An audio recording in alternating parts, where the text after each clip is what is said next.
My stepmother always bragged about how her natural children were smarter than me, so I humbled her in the most satisfying way. I was 10 when Dad married Veronica, a woman who made it her life's mission to remind me I wasn't really part of the family. My children have my genes, she'd say at every family dinner, tapping her temple like she was sharing some profound scientific truth. It's just biology. Her twins, Preston and Whitney, were decent kids. But according to Veronica, they were destined for greatness while I was destined for mediocrity. She'd enrolled them in advanced everything: gifted programs, private tutors, specialized sports camps.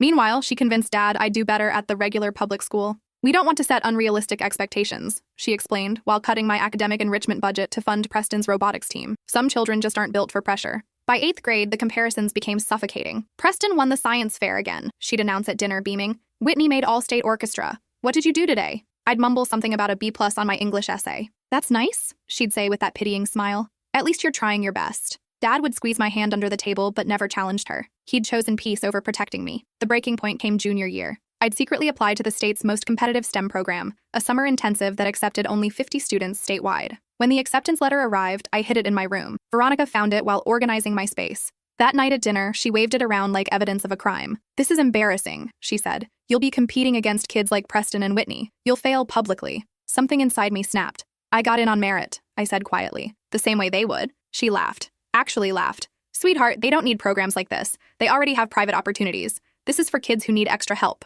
I looked at Dad. He stared at his plate, silent as always. That summer, I attended the program. I worked harder than I'd ever worked in my life. Every equation I solved, every lab I aced, I thought about Veronica's face when she called me mediocre. The final project was a regional competition. Top 3 winners received full scholarships to a prestigious tech university. I placed first. The local news covered it. My photo appeared in the paper. The scholarship was worth $250,000. When I came home, Veronica's smile was plastic. "How wonderful," she said through gritted teeth, though Preston could have won if he'd had time to enter. But something shifted. Her colleagues had seen the article. Her book club friends congratulated her on having such an accomplished stepdaughter. She couldn't erase me anymore. Senior year, college acceptance letters arrived. I'd applied to 8 schools, all reaches, all prestigious. 7 acceptances. Preston and Whitney each got into 3 good state schools. Respectable, but not exceptional. The night before my graduation, Veronica cornered me in the kitchen. "You know this doesn't change anything," she whispered. "You're still not really ours." I smiled, the same pitying smile she'd given me for years. "You're right," I said. "I'm not, but I never needed to be." The next morning, Dad asked to speak with me privately. His hands shook as he held an envelope, old, yellowed at the edges,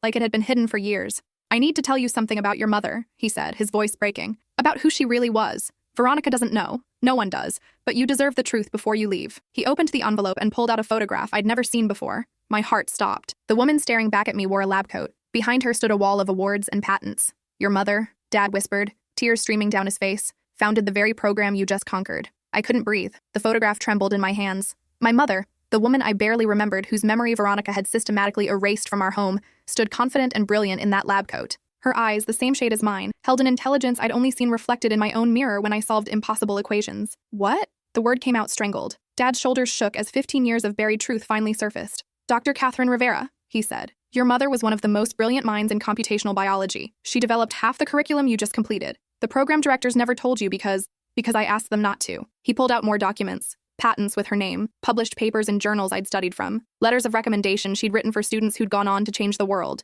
And there, at the bottom of the pile, was the program's original charter, founded by Dr. Catherine Rivera, in the hope that brilliant young minds might find their wings. My legs gave out. I sat hard on my childhood bed, surrounded by participation trophies Veronica had insisted on displaying, her subtle way of showcasing my adequate achievements next to Preston and Whitney's awards. "Why?" I whispered. "Why would you hide this from me?" Dad's face crumpled. "When your mother died in that lab accident, I was destroyed. Veronica was there. She worked in HR at the university. She helped me through it, helped me plan the funeral, took care of you when I couldn't function. I thought I was being practical, moving on, building a new family." He wiped his eyes with the back of his hand. "But Veronica couldn't handle your mother's shadow. Every time you showed interest in science, every time you asked about her, Veronica would spiral. She convinced me that hiding your mother's legacy was protecting you from pressure and expectation, that you deserved a normal childhood, not the weight of living up to a genius." I stared at him, years of manipulation crystallizing into focus. "So you let her make me feel stupid," I said quietly. "You let her convince me I was ordinary. You watched her cut my opportunities while she poured everything into her children, because it was easier than dealing with her insecurity." "I was weak," he admitted. "I chose the path of least resistance.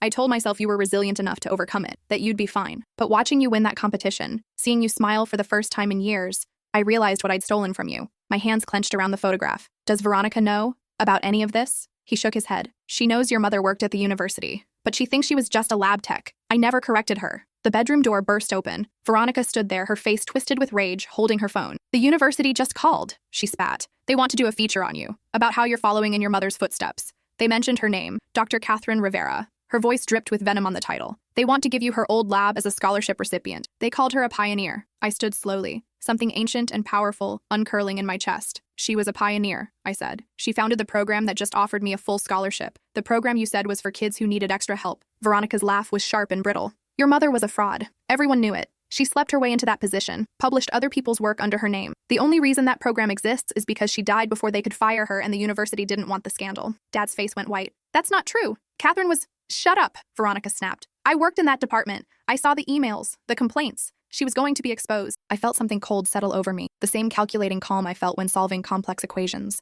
Prove it, I said. Veronica blinked. What? Prove it. Show me these emails, these complaints. Because I'm about to accept that scholarship, and I'm going to ask the university to open their archives about my mother's work. Every patent, every paper, every peer review. If she was a fraud, it'll be there. I stepped closer. But if she wasn't, if you've been lying to make yourself feel better about your own mediocrity, then everyone will know. Your book club friends, your colleagues, Preston and Whitney. Everyone will know you spent years tearing down a dead woman because you couldn't handle that she was brilliant. Veronica's face cycled through emotions, rage, fear, calculation. You wouldn't dare. Your father's reputation. My father, I interrupted, stayed silent while you destroyed me. I don't owe him anything. Dad flinched like I'd struck him. I'll make you a deal, I continued. You admit right now that you lied, that you have no proof my mother was anything but legitimate, that you've been threatened by a ghost for 15 years, and I'll keep it between us. Veronica's hands clenched into fists. Or, I said softly, I make some calls. I've got the director of that program on speed dial now. He knew my mother, worked with her. I'm sure he'd love to hear your theories. The silence stretched. Finally, Veronica's shoulders sagged. I don't have proof, she whispered.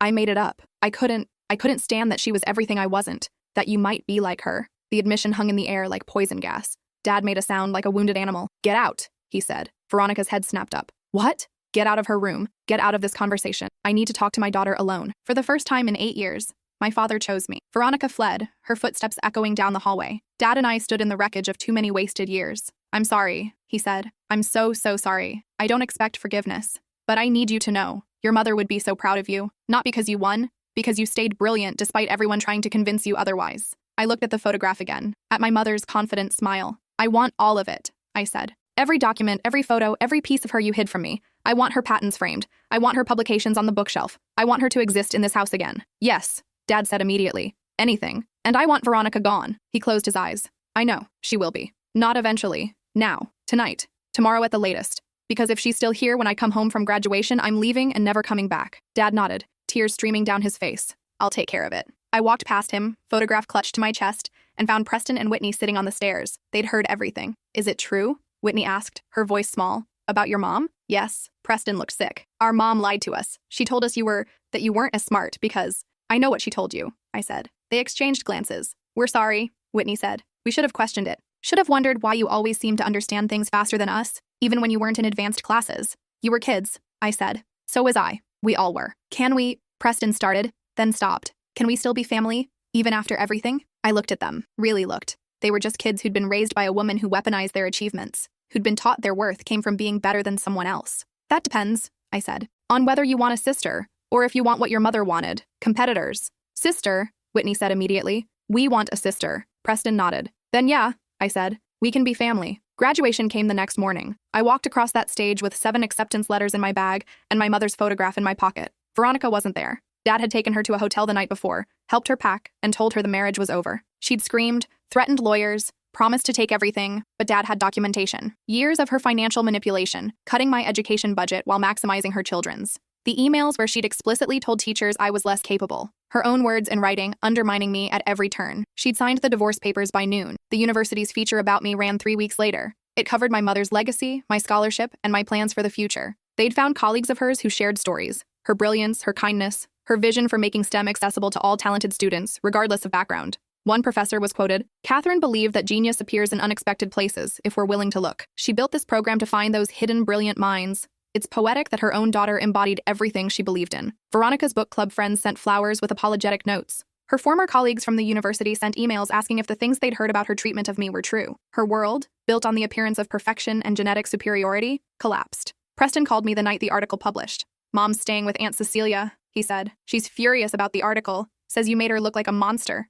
I didn't make her anything, I said. I just told the truth. I know. I thought you should know she's planning something. She keeps talking about how she won't let you destroy her reputation. Thanks for the warning. Are you scared? I thought about my mother, building a program that would outlive her, creating opportunities for students she'd never meet, leaving a legacy that her own daughter would one day inherit without even knowing it. No, I said. I'm not scared at all. Veronica's revenge came in the form of a lawsuit. She filed for defamation, claiming I'd intentionally painted her as abusive in the article. Her lawyers argued that my success proved she'd been an adequate parent, that any claims of mistreatment were exaggerated for publicity. I hired a lawyer with part of my scholarship fund. Discovery was brutal, as we subpoenaed everything. School records showing how my enrichment programs were cut, financial documents proving the disparity in spending between me and the twins, emails from Veronica to teachers undermining my abilities. The most damning evidence came from Whitney. She'd kept a diary throughout high school. In it, she documented her growing discomfort with how her mother treated me. Specific incidents, direct quotes, her own confusion about why her mother seemed to hate someone who'd never done anything wrong. I thought I was going crazy, Whitney testified in the deposition. My mother told me one thing, but what I saw was different. She said she loved all her children equally, but she only ever cut down one of us. Veronica's lawyer tried to argue that a teenager's diary wasn't reliable. The judge disagreed, but the killing blow came from Dad. He'd kept everything. Every email Veronica sent him about keeping my mother's legacy hidden. Every conversation where she'd suggested I was less capable. Every budget cut she'd insisted on, explained in her own words as necessary because I wouldn't benefit from advanced programs anyway. I kept them, Dad testified, his voice hollow, because some part of me knew this was wrong. I told myself I was protecting my marriage, keeping peace in my home, but I was documenting abuse. I just wasn't brave enough to stop it. The lawsuit was dismissed with prejudice. The judge added a note suggesting Veronica seek therapy for what he called a pathological need to diminish others. Veronica appealed, lost again, appealed to a higher court, lost a third time. Each loss made the news. Each article mentioned the STEM program, my mother's legacy, and how a stepmother's insecurity had nearly destroyed a young girl's potential. The university invited me to speak at their annual fundraiser for the program, my mother's program. I stood at that podium, looking at the same stage where my mother had probably stood countless times, and told my story. Not the sanitized version, the real one. I talked about being 10 years old and having my intelligence questioned daily, about watching opportunities go to other children while being told I wasn't capable, about the specific kind of cruelty that comes from someone who should protect you but chooses to diminish you instead. I talked about finding that photograph, about learning my mother had built the very program that saved me. My mother never got to see me succeed, I said, but she created the path for me anyway. She built something that would outlive her, that would catch talented students who might otherwise fall through the cracks. Students like me. The audience was silent. Veronica tried to erase my mother's legacy, tried to convince me I was ordinary, unremarkable, not worth investing in. But brilliance isn't genetic. It's not about whose genes you carry. It's about who believes in you enough to give you a chance. I looked directly at the camera that was streaming the event. My mother believed in thousands of students she never met.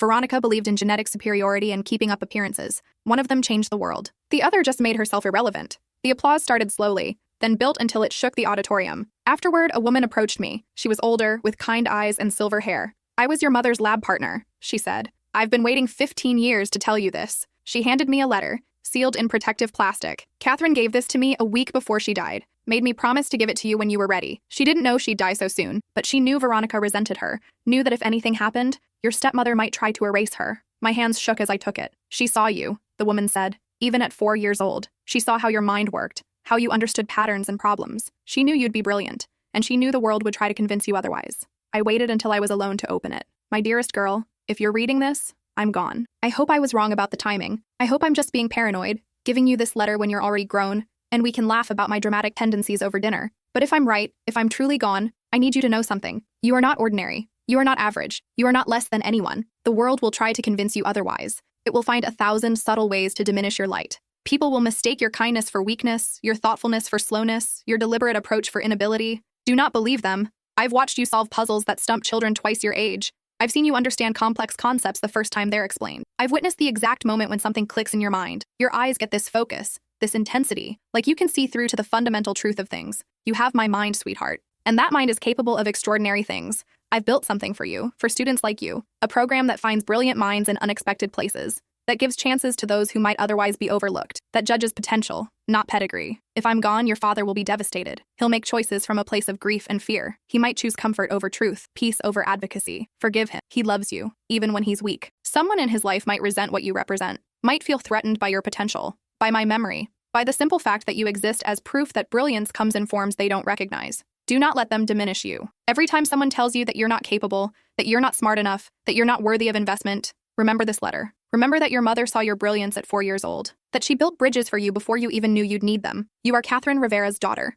You carry not just my genes, but my curiosity, my drive, my absolute refusal to accept limitations placed by small minds. Be brilliant, sweetheart. Be undeniably, unapologetically brilliant. And when you succeed, because you will, be kind. Be the person who builds bridges for others, who sees potential in unexpected places, who refuses to let another bright mind be convinced it's dim. I love you beyond measure, beyond time, beyond death itself. Mom, I read it 7 times before I could breathe properly. She'd known. Somehow she'd known exactly what would happen. And she'd built a program, written a letter, created a path for me through the darkness she predicted. I thought about Veronica, so convinced that genetics determined everything, so certain that her children's worth came from whose DNA they carried. My mother understood something deeper, that brilliance is cultivated, that potential needs nurturing, that greatness comes from opportunity meeting preparation. She'd given me the opportunity. Veronica had tried to steal it, but I'd prepared anyway, fought for it, claimed my birthright not through genetics, but through sheer refusal to accept the limitations others placed on me. I carefully refolded the letter and placed it in my wallet, where I'd carry it every day. Then I called Dad. I read it, I said. He was quiet for a moment. The letter? How did you? Her lab partner. She's been holding it for 15 years. What did it say? I thought about sharing it, about giving him absolution he desperately wanted. It said she loved me, that she knew I'd be brilliant, that she built something to catch me when I fell. Dad's breath hitched. Did she say anything about me? She said to forgive you, that you'd make choices from grief and fear. Do you? He asked quietly. Forgive me? I looked at my mother's photograph on my desk, at the acceptance letters, at the future she'd helped build even from beyond the grave. I'm working on it, I said. It's not there yet, but I'm working on it. That's more than I deserve. Probably, I agreed. But Mom seemed to think you deserved it anyway. I heard him cry, quiet sobs that he tried to muffle. I'll make it right, he said finally. However long it takes, whatever you need, I'll make it right. Start by being honest with Preston and Whitney, I said. Tell them what their mother did, what you allowed. They deserve to know the truth. They'll hate me, maybe, I said, but they'll respect you for finally being honest. That's more important than being liked. The twins took it hard. Whitney called me, crying so hard I could barely understand her. How can our mother be that person? She sobbed. How can she have done those things? People do terrible things when they're insecure, I said, when they tie their worth to being better than everyone around them. We used her achievements, Whitney said. Used our achievements. Like weapons against you. We're just as bad. You were kids being manipulated by a parent you trusted. That's different from her deliberately hurting a child in her care. Preston was quieter about it. He sent me a text. I spent my whole life thinking I was special because Mom said so. Now I don't know who I am. I called him. You're still you, I said. Smart, kind, good at robotics, bad at acknowledging your feelings. Your mother being wrong about me doesn't make you less talented. But she said we were better because of genetics. And that was bullshit, I interrupted. You're good at robotics because you practiced for thousands of hours. Whitney's good at orchestra because she dedicated herself to it. Your achievements are real. They just don't diminish mine. How are you not angrier at us? He asked. I was, I admitted, for a long time. But you two were victims too. Different victims, but victims nonetheless. She taught you that your worth came from being superior. That's its own kind of damage. I heard him swallow hard. What do we do now? We be family, I said. The real kind. Where we celebrate each other's successes instead of competing. Where we build each other up instead of tearing each other down. I don't know how to do that.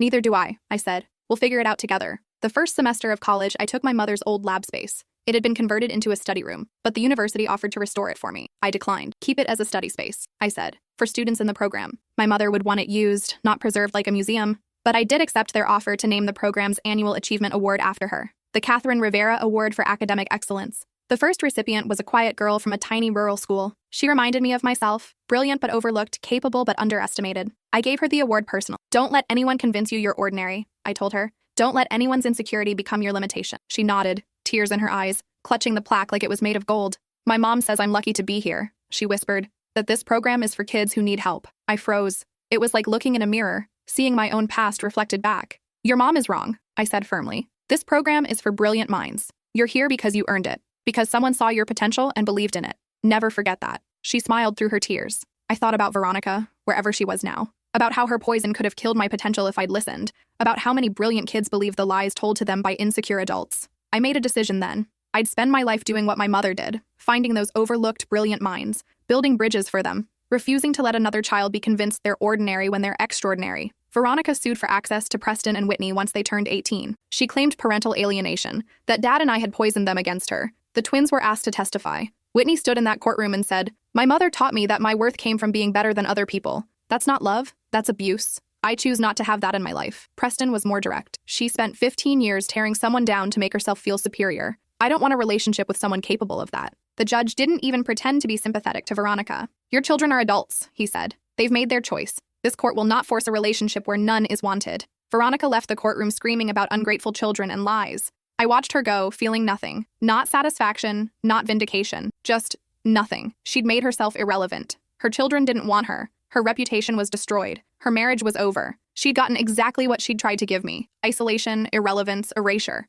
But unlike her attempt to diminish me, her consequences were earned. I graduated summa cum laude 3 years later. My thesis on computational biology won national recognition. I'd built on my mother's work, taking her theories and pushing them further. Dad came to my graduation. So did Preston and Whitney. Dad had aged in those 3 years, the weight of his choices evident in every line on his face. But he'd changed too. He volunteered with an organization that helped children in difficult family situations. He spoke openly about his failures, about choosing comfort over courage. I can't undo what I did, he told audiences, but I can make sure other fathers don't make my mistakes, that they choose their children, especially when it's hard. Whitney had switched her major to social work. She wanted to help kids like we'd been, trapped in toxic family dynamics, convinced they were the problem. Preston had started a nonprofit providing STEM education to underserved communities. He named it Rivera's Reach. Your mom reached through time to save you, he explained. We're reaching across barriers to save kids who might otherwise be missed. We'd all found ways to turn our damage into purpose. At my graduation dinner, Dad handed me another envelope. This was in your mother's things, he said. I found it when I was finally going through her office. I've been holding it, waiting for the right moment. Inside was a deed to a small house near the university. Your mother bought it a month before she died, Dad said. She told me it was an investment, but I think she meant it for you, for when you were ready to build your own life. The house was perfect. A small craftsman with a laboratory set up in the basement, clearly intended for a scientist who wanted to work from home. I moved in immediately. On the wall above the basement lab, I hung my mother's photograph, not the official one from the university, but a candid shot I'd found in Dad's things. She was laughing, covered in safety goggles pushed up on her head, holding a beaker like it was a trophy. She looked happy, brilliant, alive. I started every research session by looking at that photo. Be brilliant, sweetheart. Be undeniably, unapologetically brilliant. I was trying, Mom. I was really trying. 5 years after my graduation, I published a breakthrough paper. It built on my mother's work and solved a problem that had plagued computational biology for decades. The paper made international news. My phone rang. Unknown number. I almost didn't answer. Hello? You've become everything I said you couldn't be. Veronica. I should have hung up, should have blocked the number and moved on, but curiosity won out. And? I asked.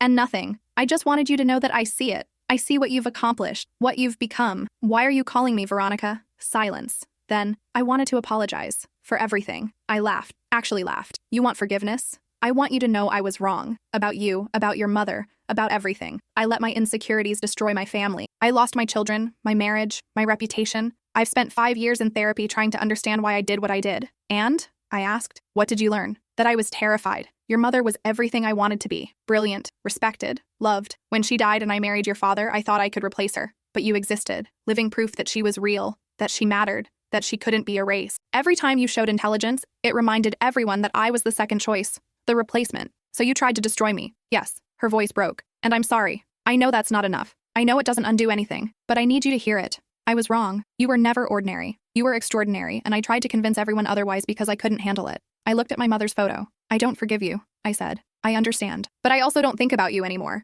You're not my villain. You're not my motivation. You're not anything to me. You're just someone who tried to hurt me and failed. That's fair. My mother built something that outlived her, I continued. Something that mattered. Something that changed lives. You built nothing but misery and lost everything because of it. That's your legacy. That's your consequence. You don't get my forgiveness on top of that. I hung up, and I never heard from her again. Preston called an hour later. Mom tried to call me too, he said. Looking for absolution, I guess. Did you give it to her? No. Did you? No. Good, he said. Some things can't be forgiven. Some damage is too deep. Yeah, but I've been thinking, Preston continued, about the kids we're helping through the nonprofit, about how many of them have Veronicas in their lives. People telling them they're not good enough, not smart enough, not worth investing in. Where are you going with this? I want to expand. Create a mentorship program that pairs kids from difficult family situations with professionals in their fields of interest. Get them away from the voices telling them they're ordinary and surround them with people who see their potential. That's ambitious. I learned from the best, he said. Your mom built a program that saved you. You've built on her legacy. I want to do the same. I'll help, I said. Whatever you need. I was hoping you'd say that. The mentorship program launched the following year. We called it Brilliant Minds, Unexpected Places. A line from my mother's founding charter. The first year, we served 50 students. The second year, 200. By year 5, we'd expanded to 10 states. Every student received the same message at their orientation, printed on a card they could keep. You are not ordinary. You are not average. You are not less than anyone. The world will try to convince you otherwise. Do not believe them. My mother's words. Passed to me, passed to thousands. Her legacy wasn't just in patents and papers. It was in every kid who refused to accept the limitations placed on them. Every brilliant mind that might have been overlooked but instead found a bridge. I thought about Veronica sometimes. Wondered if she saw the articles about the program, if she understood what she could have been part of if she'd chosen differently. But mostly, I didn't think about her at all. I was too busy being brilliant. Unapologetically, undeniably brilliant. Just like my mother knew I'd be. The Catherine Rivera Award recipient that year was a 15-year-old boy from foster care. His caseworker had entered him in the program, seeing something in him that the system had missed. I gave him his award and saw myself reflected back. That same hunger for knowledge. That same fear of hoping too much. That same desperate need to prove he belonged. You belong here, I told him. Not because someone gave you permission, because you earned it. Remember that. He clutched the award, tears streaming down his face. My foster mom says I should be grateful for opportunities like this, he whispered. That kids like me don't usually get chances. I knelt down to his level. Listen to me very carefully. You're not here because of charity. You're not here because someone felt sorry for you. You're here because you're brilliant. Because when they tested thousands of students, you were one of the best. That's not luck. That's not chance. That's you. But she says, she's wrong, I interrupted. Just like someone was wrong about me once. Just like someone was probably wrong about your caseworker, and wrong about half the people in this room. Don't let someone else's limited vision become your truth. He nodded, understanding blooming in his eyes. I thought about my mother again. About how she'd seen me at 4 and known, how she'd built bridges before I knew I'd need them. I was building bridges now too, for kids like this boy. For every brilliant mind that someone had tried to convince was ordinary. One more thing, I said. 10 years from now, when you're accepting awards and publishing papers and changing the world,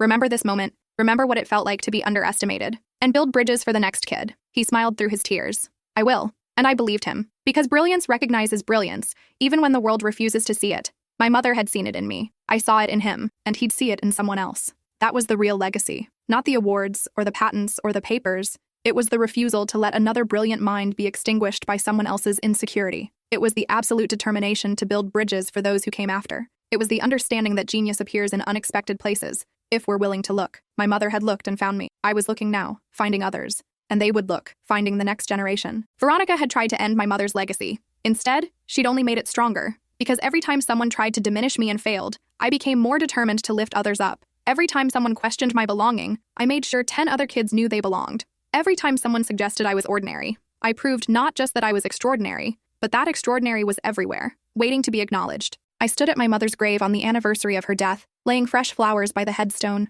I did it, Mom, I whispered. I became everything you knew I could be, and I'm helping others do the same. The wind picked up, rustling through the trees. I like to think it was her, proud and pleased, watching her legacy grow beyond anything she could have imagined. Not just in me, but in thousands of students who refused to be ordinary. In a foster kid who'd just learned he was brilliant. In twins who'd learned that true worth isn't about being better than others. In a father who'd finally learned to choose courage over comfort. In a program that found hidden genius and gave it wings. Thank you, I said to the headstone, for seeing me, for building bridges, for refusing to let the world overlook brilliant minds. I placed my hand on the cool marble. I promise I'll keep building, keep looking, keep finding the extraordinary in unexpected places. Just like you taught me. The sun broke through the clouds, warm on my face. I smiled. My mother's work wasn't finished. It would never be finished, because brilliance keeps appearing in unexpected places, and now there were thousands of us looking for it, building bridges, refusing to let another light be dimmed, being undeniably, unapologetically brilliant, just like she knew we could be.